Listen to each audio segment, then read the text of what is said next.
ఈరోజు శ్రీశైలంలో మీటింగ్ జరిగింది శివరాత్రి ఉత్సవాల గురించి. ఇప్పుడు యాక్సిడెంట్లు బాగా జరుగుతున్నాయి, రోడ్లు బాగా లేవు. ముఖ్యంగా ఈ రోడ్డు వాహనాలకు బాగా పాడైపోయింది, మన ఆత్మకూరు నుంచి దూరణాల వరకు. అయితే ఇప్పుడు నేను శ్రీశైలంలో మీటింగ్ అయిపోయిన తర్వాత చూస్తే ఒక్క బండి కూడా సైడ్ దిగరు. ఒక్కొక్క బండి దగ్గరగా 7 ఫీట్లు 8 ఫీట్లు హైట్ వేసుకుంటున్నారు. తర్వాత కాటా పెట్టిస్తే 100% అది ఓవర్లోడ్ కూడా వస్తుంది.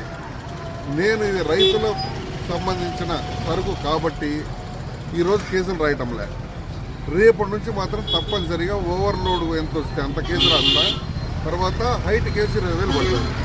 దయచేసి ఐసర్ బండ్లు, బొలెరోలు, ఇంకా టాటా కూడా ఏవో కొన్ని బండ్లు వస్తున్నాయి. ఇట్లాంటి బండ్లన్నీ, ఇది టాటాదేనా? ఇది బొలెరో ముందుది అశోక్ లేలాండ్, అన్ని ఆ సైజులు ఉన్నాయిగా. టాటాలో ఉంది, అశోక్ లేలాండ్లో ఉంది, బొలెరో మహీంద్రాలో కూడా ఉంది.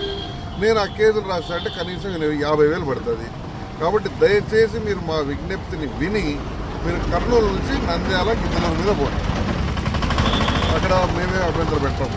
ఇక్కడ అభ్యంతరం అంతా ఎందుకు వస్తుందంటే శ్రీశైలంకు పాదయాత్ర, తర్వాత వాహనాలు పెరుగుతాయి. ఈ రోజు నుంచి విపరీతంగా పోతారు. వాళ్ళందరికీ ఇబ్బంది, యాక్సిడెంట్లు అయ్యే అవకాశాలు చాలా ఉన్నాయి. రోడ్డు బాగా పాడైపోయింది. కాబట్టి ఈ విజ్ఞప్తిని గుర్తుంచుకొని మీరు మీ గ్రూపుల్లో మీకు తెలిసిన వాళ్ళందరికీ తెలియజేసుకోండి. ఈరోజు మాత్రం నేను ఇక్కడ నిలబడి అన్నింటి పంపిస్తున్నాను, ఫోటోలు తీసుకుంటా. 1, 2 తగిలిస్తా, రేపు మీకు అర్థమవుతుంది నేను చెప్పిన నిజమా అబద్ధమా అనేది. దయచేసి మా రవాణా శాఖ విజ్ఞప్తిని మీరు మన్నించి మమ్మల్ని ఇబ్బంది పెట్టద్దని మీరు ఇబ్బంది పడద్దు. థ్యాంక్స్.